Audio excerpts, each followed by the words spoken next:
Hello everyone, my name is RipChip, and this is going to be a marathon submission video for MDK. The category is going to be any %, and for anyone watching for non-marathon reasons, this is essentially going to be a no reset run with real-time commentary. So this game's wild, so let's jump right into it. So the start of every single level involves us falling from space through the Earth's atmosphere to land on these planetary mine crawlers, and we are supposed to destroy them in every level. And the reason we're doing that is because these planetary mine crawlers are quite literally ripping the planet apart. And in these freefall sections, you'll see there's a bunch of missiles, and then there's also items that drop on these little parachutes. And every level, there's certain items that we absolutely want to get, but the most important one on every single freefall is the super chain gun bullets. We need those because they drastically multiply our firepower, and considering a lot of this game involves, killing a bunch of enemies, it's important to do that quickly. We're running diagonally because this is a PC game from the 90s, which means this is faster. And anytime we see that symbol on the door right there, we need a world's smallest nuclear explosion, which will unlock the door. And that explosion has a small animation attached to it, so if we save the game and then load, it'll cancel the animation and we can get through it quicker. So coming up here is going to be the first out of bounds we do. Won't be the last. This skips the practice room, which is basically the tutorial for the sniper rifle, but I've played this game several hundred times at this point, so I already know what to do, so we're gonna skip that. But yeah, the game kind of follows a linear level design, where you basically go from one room to the next, either doing some sort of objective, killing certain enemies, or blowing something up, or a combination of those things, and it's just about doing them as quickly and efficiently as possible. Some involve some heavy explosive weaponry, and some of them just involve doing a variety of, skips and movement, but each room's pretty unique. Here, we're going to run through this hallway, and throughout each level, except for the very last two, we're going to be trying to take damage carefully without losing too much time. At the end of every level, there is a section which is a space tunnel, which is your escape. And it is faster just to die during that to get pulled out of the tunnel. So our health being low will allow us to do that a lot quicker. Otherwise we'd have to wait it out, or we'd have to try and catch the item at the end of the tunnel, which takes quite a bit of time. So here we're going to use sniper grenades. The sniper rifle is a very pivotal part of the game, and there's several different ammunition types. Sniper grenades are sniper rounds that quite literally explode. They're very useful for a number of reasons. But that lets us take that thing out very quickly and also get to that a little bit faster than the intended way. Which is, once again, another world's smallest nuclear explosion, which means we're going to be throwing it, quick saving, and quick loading.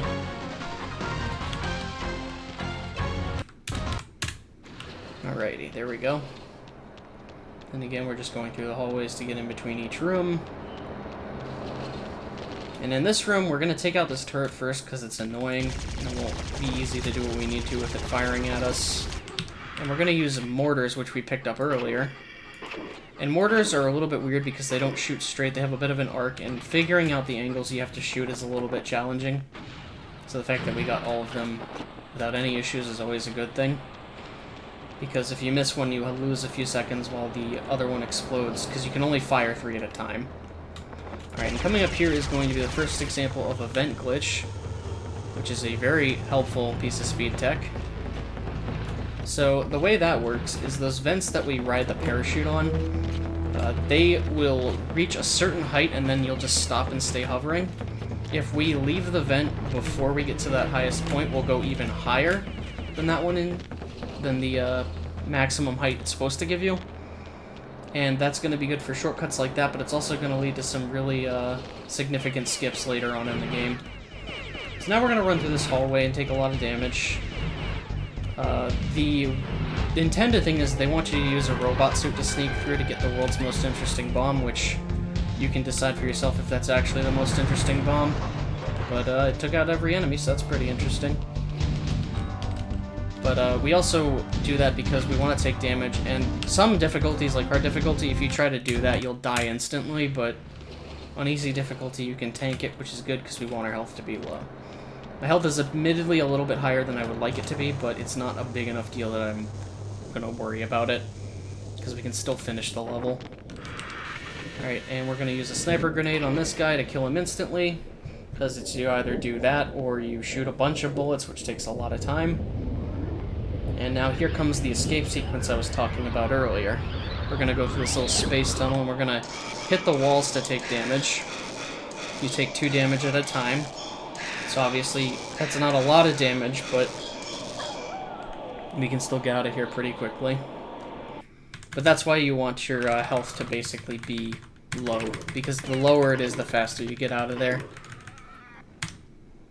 There are some levels, though, where having too low of health towards the end sections can be really dangerous, so you do have to be careful of that. Now we're going on to level 2. So every level has kind of a neat little gimmick to the level itself. The gimmick for this level is that the transitional hallways are all slides, which means absolutely nothing for the speedrun, because it's not really fast. We can actually skip one of them, which hopefully we'll get to do. But here we're going to collect more items. This one has a lot more diverse items dropping. And we're going to be picking up super chain gun bullets, grenades, and sniper grenades. And essentially we want to get those every level from this point forward. So we're going to turn around because it has us facing the other direction for some reason. Immediately we have one of the world's smallest nuclear explosion, which means we're going to save and we're going to load. And then here's the slides I was talking about. There's not really a whole lot you can do to speed this up other than just turning carefully and not getting too hung up on the sides. And while you do want to take damage to have lower health throughout the game, this level in particular has a health pickup about halfway through that we can't avoid at all, so the first half of this level you don't have to worry so much about whether your health is low or not, because you are eventually going to get a 50 health pickup. So if you accidentally, grab some candy like that, not a big deal here.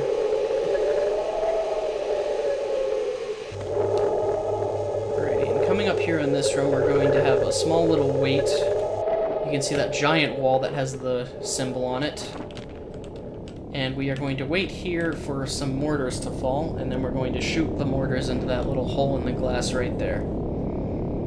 And this shot is deceptively harder than it looks. The angle you have to hit it at is really weird. And there is a more optimal way to shoot the mortar that's slightly faster, that involves it rebounding it off the ceiling, but that strat is so incredibly iffy that I don't bother doing it. But it is faster to do it. I'm just going to stick with the way I know because it's more consistent. Anyways, moving along here, we're going to fall down to another slide. Because this is just so much fun and excitement. Who doesn't like a good slide? And coming up here is going to be a turret. The turret we have to get on is got that health right there, which again, we cannot avoid. We gotta ride it, shoot it 3 times. Then coming up here, we're going to use our parachute to glide across this whole area. You see there's quite a bit of platforms. Doing this the intended way is not very fast. And by gliding, we're skipping all of this. And the other thing that sucks about this section is if you miss a jump, you have to do an enormous backtrack in order to get all the way back to the beginning and then have to do it all over. So the fact that we can just glide over it all is really convenient. Alrighty, so coming up here, we're going to go into the next room. The next room is very far down from where the slide is. And the way it works is you're supposed to fight a bunch of enemies in order for, like, a stairway to appear that leads you to the other side. However, you don't actually have to do that. Instead, we're going to use this very small amount of collision right here. And I mean very small. It's very easy to fall. Save in case we mess it up, which we did. And then we're going to do a jump and glide across. And if we hit the door at just the right spot, we'll spawn in the slide area and despawn this room. Which is going to allow us to fall and not have to ride the slide. Just like that. And coming up here is going to be the most infamous room in the entire run, which is the mirror room. It is not only nauseating to look at, but it's nauseating to sit through because that pyramid at the end has a nuclear explosion door, which we got first try. That is not a very common thing. And the way this room works is there are 6 places items can spawn, at which time the item spawn is random, what item spawns random, so this can take anywhere from a couple of seconds like here to almost 3 minutes, so just giving you a heads up warning about that. Estimates are usually accommodated for that. And if worse comes to worse in a marathon setting, if luck just gets really bad, I could just have a backup save just in case. But yeah, that was really lucky. That's what good luck is like, and I can never get it during like a serious attempt, so y'all saw it here first. But on average, you usually have to wait about 2 or 3 items before the item you need is gonna spawn. So usually that room takes about like 30 seconds to a minute. Now we're just gonna ride this to the boss area. Now the boss area is pretty interesting. So the boss for this level is going to be sitting in one place, and we're gonna want to do as much damage as we can to him, using our gun and then using grenades. And if we get enough damage done, we can kill him before he gets into his vehicle, which would be ideally the fast thing to do. However, the timing is a little strict, so we'll see what happens. But I won't spoil you too much, we're almost there.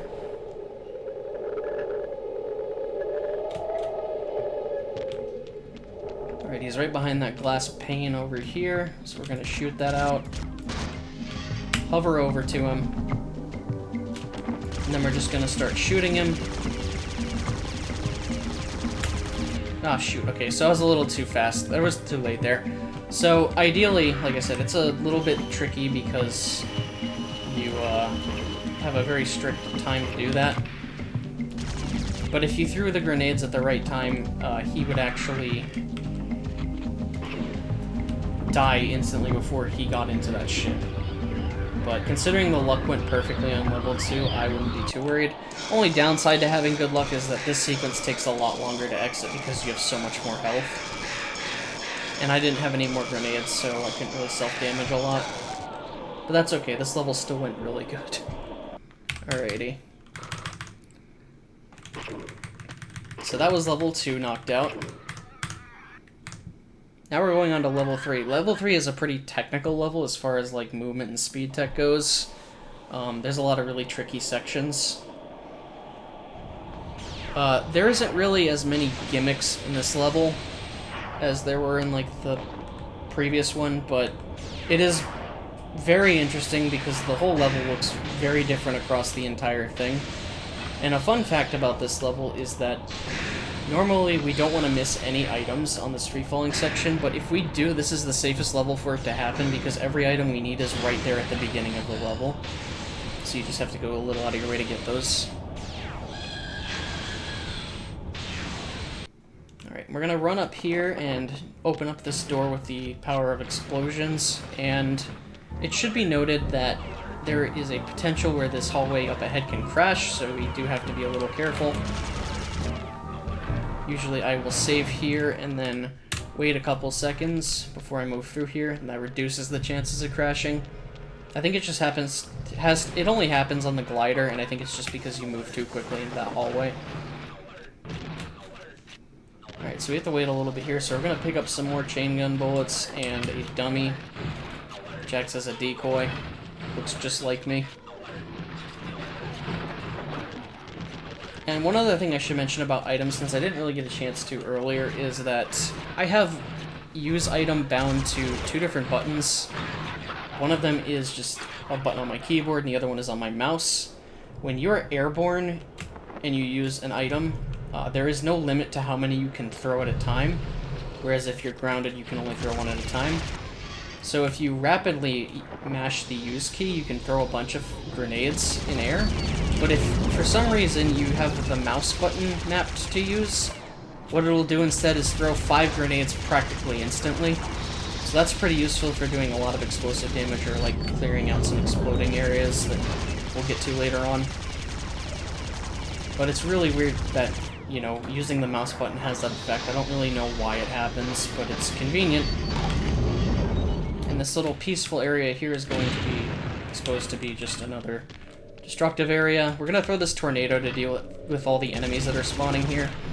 In order to unlock the next door, we have to destroy all these enemy spawners, as well as one big enemy in the end of the level. And while the tornado's going off, you can't actually throw any items, so you have to, for the first half of, or for the first, you know, half of this section, you have to use your gun. But the rest of it you can just use grenades for. But throwing them effectively is kind of tricky because they can sometimes slide around the things you're supposed to destroy. Coming up here is the room that makes no sense whatsoever, just kind of roll with it. This is just so wildly out of place, but it's also very on brand with this game. Yeah, MDK, I love it. It's a very bizarre game. Everybody go buy it, please. It's such a good game. Alright, so coming up here is probably the trickiest glide glitch we can do. If I don't get it within 2 tries, I'm not going to go for it again. But we have to destroy the enemy up there first, and then... Okay, just barely missed it. So the tricky part about this glitch is that you have to do it basically at the last possible moment, and I'm not getting it, so it's not a big deal. You really do want to get it, but it is also really hard, so if you can't get it within a couple tries, just, I'd say don't bother with it. But yeah, it is definitely the hardest glide glitch in the game you have to do. And in a serious attempt, you absolutely have to get it, otherwise you're gonna lose, like, 15 seconds. Alrighty. So we're gonna glide over here to shoot this mechanism to open the door ahead.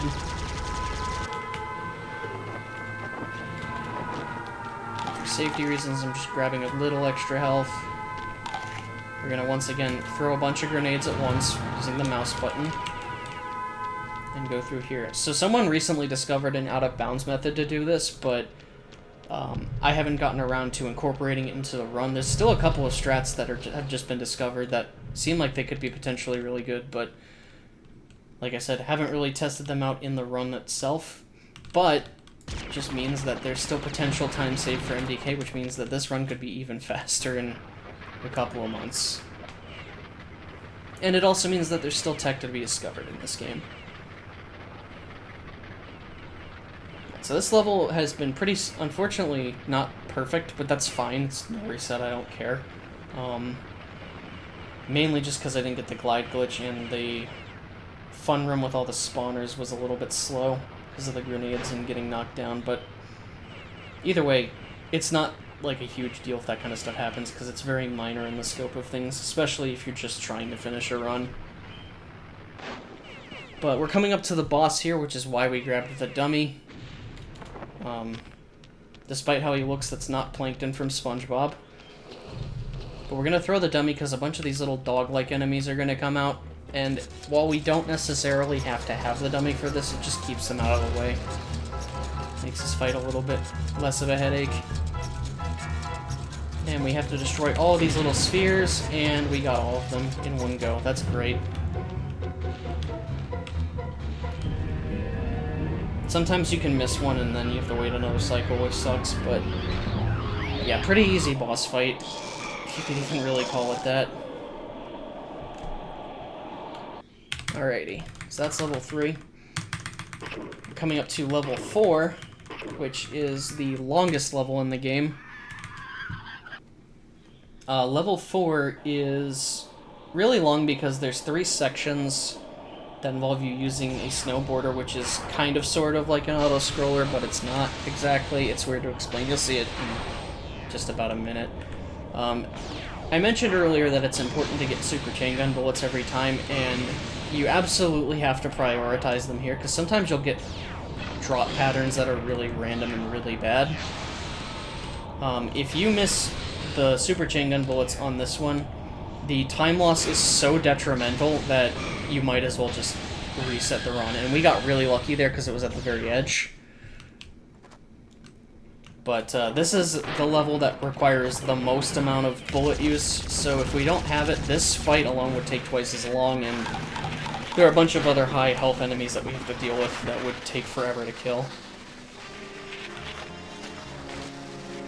So yeah, this is the little snowboard, hoverboard thing. The only way to really, like, speed this up is to just not run into things. And And like, there's a little bit of time save you can do by jumping on hills, but it's very minor. Supposedly on the Mac version of this, you can have really high mouse speed and you can skip these sections, but I've never actually tested that because I don't have a Mac. Now we're going into this very lengthy and very large hallway. I'm going to save here because there is a small chance this can crash. But yeah, this section is so unnecessarily open and there's nothing important. We literally just have to go to the other side. And there's that crash I was talking about. That sucks. But we're still doing pretty good on the run, so it is something you have to be aware of, but like I said, you know, being somebody who's run the game quite a bit, you know where to look out for these kinds of things. So I'm gonna load my game right here. And while some other crashes, like, you can kind of understand what causes them and where they can happen, this one, unfortunately, I don't really have any idea why it happens. It kind of just does sometimes. But that's why we save, and again, I'm pretty familiar with where most of the potential areas that can happen are, so while that could suck and lose time, it's not necessarily, like, the biggest deal, because getting back into a game takes no time at all. Now the second slide on here with the hoverboard, snowboard thing, the board, you have to pick up. Well, you don't have to pick up, but there's the option to collect these bones, which if you get all of them, you get a bonus item. Neither of which, where this happens, are useful. So if you get them, cool. If you don't, oh well, not a big deal. But on the slide, there's also a very peculiar power-up that is super cool, super awesome, and you might even say it's groovy, which is referencing Earthworm Jim, and if you look carefully enough at the power-up, you'll see that it literally is a power-up with Earthworm Jim's head on it.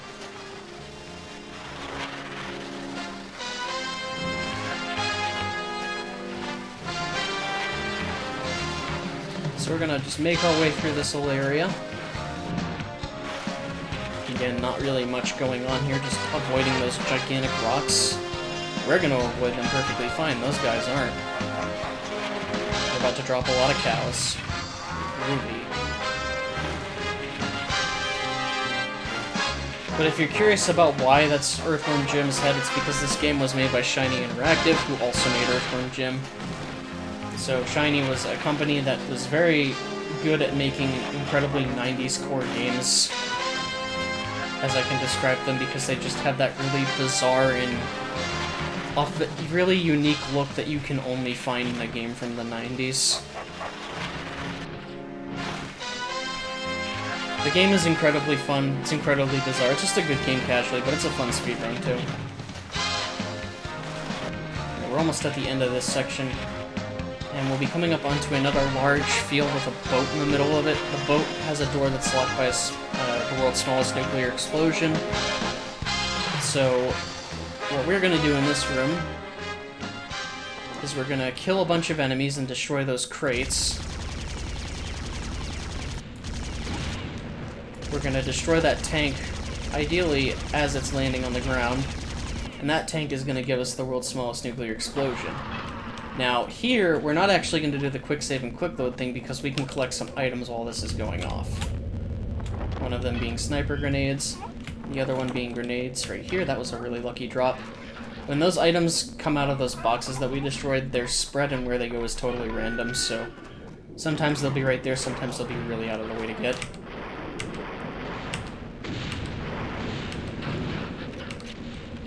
Alright, when we throw 6 grenades successfully there, it's going to blow him up. Alrighty. And there hasn't been like a ton of skips in this level, really, but we're about to do one small one right here, which just skips killing that enemy and using the hover to get to this side. Now we're on to the last slide, which is going to lead us to the boss battle.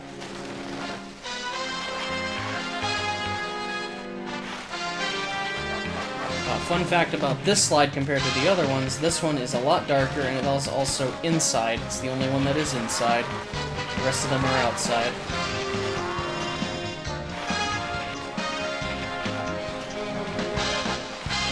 But with the boss coming up, there's going to be a ship in the middle of the stage that's going to be dropping a bunch of artillery. And while it isn't necessary to kill it, I'm going to just so, you know, it's not in the way. We also have a lot more health than I would like, so I am going to be strategically jumping into some of these rocks to lose a little bit of health.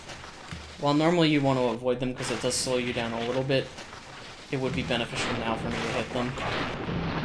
And the best way to mitigate that is by jumping into them. Because if you run into them, you'll slow down even more.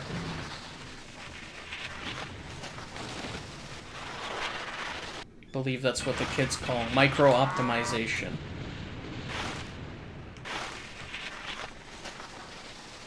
And again, there's another section with the bones.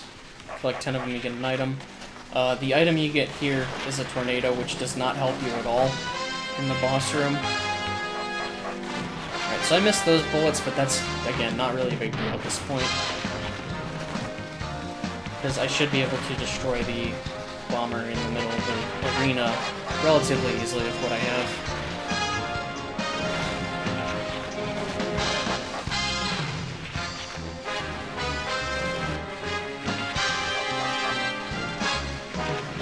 You gotta love this music, though.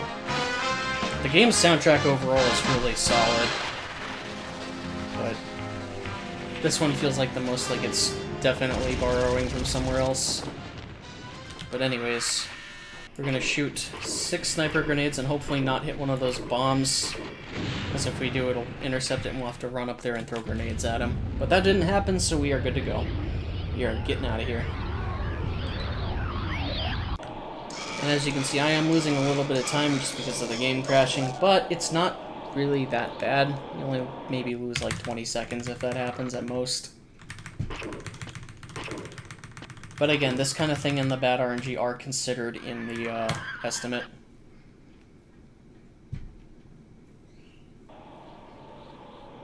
And that kind of estimate is one of those runs that doesn't really happen often, where everything goes wrong.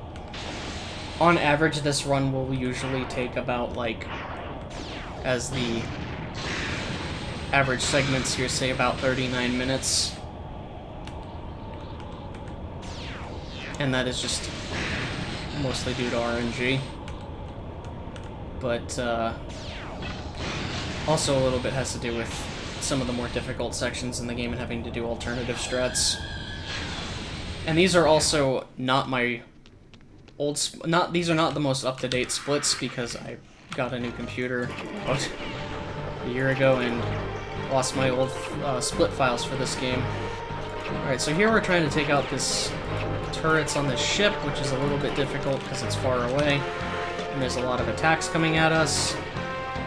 So this is a little bit slow, but not the end of the world kind of thing. Taking a lot of hits, actually. This kind of sucks. He's in the way. That's not great, but again, this is just an example of if some things go wrong, you just have to be careful and do what you can, because this game has a lot of enemies, and you obviously don't want to get hit by too many of them because you don't want to die, but you can also get knocked around and knocked down. But this level I would also consider probably to be like the hardest level in the game, in the run, because there's a lot of really tricky sections and things like this. You have to really be good with the sniper rifle in multiple areas.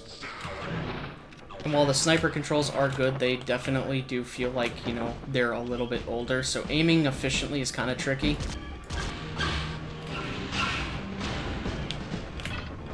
Okay, so we're gonna take a little shortcut here and grab those sniper grenades. This also has some of another level with a lot of tricky movement too. So we gotta make our way over here, and we're gonna once again pull out the sniper rifle, because we haven't used it enough. Hit him twice, and then hit the pilot of this ship right here, hopefully. Here we go. That's gonna help cause him to crash and open up that wall. And we are on our way.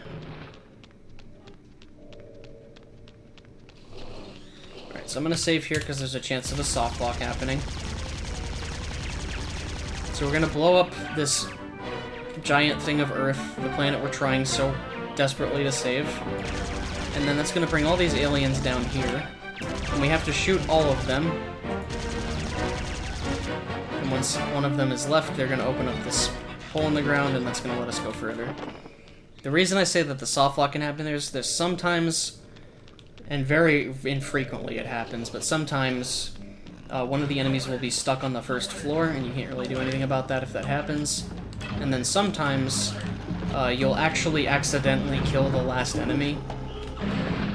Normally it's supposed to just, if it doesn't, you know, it's normally supposed to just go to 0 health and then run to the hole, but sometimes it can just die instead, which it's not supposed to do, and that can cause a soft lock. But again, those occurrences, those soft locks are very rare, so. But when you're doing a no reset marathon, you have to be prepared for pretty much anything. Picking up more bullets there. Making our way over here. Throwing that and collecting some health. And like I mentioned earlier, but I'll bring it up again, this level and the next level, you actually don't want to have low health, because when you get to the escape sequence on this level, you actually need to survive it, because as you saw at the beginning of the level, our dog fell with us. He's obviously not supposed to do that because he's supposed to pull us out, but we have to basically rescue him. And I'm saving here because the platforming here is a little bit iffy, but we got it. So yeah, you don't want to die on this level, or you don't want to have low health, because it would be not beneficial, unlike the other levels. Alright, so we're gonna shoot that little forklift thing, whatever it's supposed to be. And we're gonna make our way through this hallway. And now we're gonna do a pretty big skip here by gliding. Normally we're supposed to kill a bunch of enemies and take those events to fly all the way over here. However, this door is just completely unlocked, so we can just fly straight to it. And now we're going on to the boss fight, which is one of the, I would say honestly, the only boss fight in this game that's actually hard in any capacity. And it's only hard if you're going for like the fastest strat. So you have to destroy all these turrets on this ship. You have to do a little bit of movement so you don't get hit. Alright, sweet, I got this in one cycle, that's great. If you destroy him before he gets out of that little arena area, normally he goes out to the outer part. You have to shoot the rest of his turrets through a window, and that takes a little bit of time because it's very hard to hit from far away. So getting that in one cycle is really good, and also kind of tough.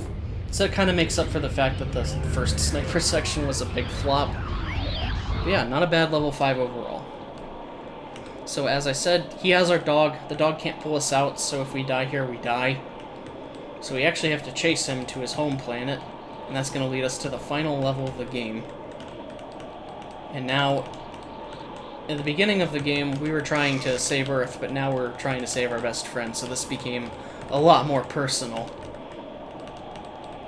And if you hadn't noticed it, this is a pretty interesting fact. In these freefall sections and the space tunnel sections, Kurt, our main character, Kurt Hectic, is a 3D model, but on the ground he's a 2D sprite. Pretty interesting little detail. So we have to wait here. This whole area is surrounded by glass, and we can't get past here until one of these little things like garbage hits the glass and breaks it. Just like that. And we're going to make our way up here. So we have to delay a little bit because we need to get some more sniper grenades. In the previous boss room, there's a small chance that sniper grenades can spawn in the arena, but that did not happen, and if it did, it was not in a convenient location. So we are going to wait here before we go down this hole in order to get the sniper grenades that are falling here. And this is going to be helpful for one section later in this level. It seems a little bit slow, but trust me, it's worth it. Alrighty, so now we have a bunch of dogs. Just taking all these little monster mutant dogs out for a walk. And now, in order to get to the next section, this boss here, Gunta, needs to run a full lap around this area. and you need to expedite this process by shooting at him, because if you don't shoot at him, he won't break the floor to go to the next section, and then you have to wait even longer. Alrighty. So now we're going into another one of these very bizarre tunnels. Into a section which has like the most epic music in the entire game for some reason. Right. More chain gun bullets. Not super important to have them, but you know, it doesn't hurt. You are going that way anyways. Right. Alrighty, so I'm gonna save here just in case I mess this up. This glide's a little bit tricky, but we got it. And I say tricky because it sometimes just doesn't work, because sometimes you'll get shot in midair. Also, I just realized that my splits are... I forgot to split at the end of the last level, so... Let's take care of that here in a second. So we're gonna throw this dummy out here to distract the enemies while I finish off Gunta. So you have to shoot Gunta with 11 sniper grenades in order for him to transition to the next part. If you don't have 11 sniper grenades, you have to use regular bullets, and that takes a lot longer because they don't do nearly as much damage. But we're going on to the final room in the game. And this one is pretty interesting because what we're supposed to do is feed Gunta snacks to distract him. And then what we're supposed to do is take the world's smallest nuclear explosion to each of these 4 sections, and breaking those will free our dog bones. However, there is a slight oversight to that. You might remember a very particular glitch I've used a couple times in this run. And that is going to let us go to this one at the very end, which is the one that you are supposed to do last.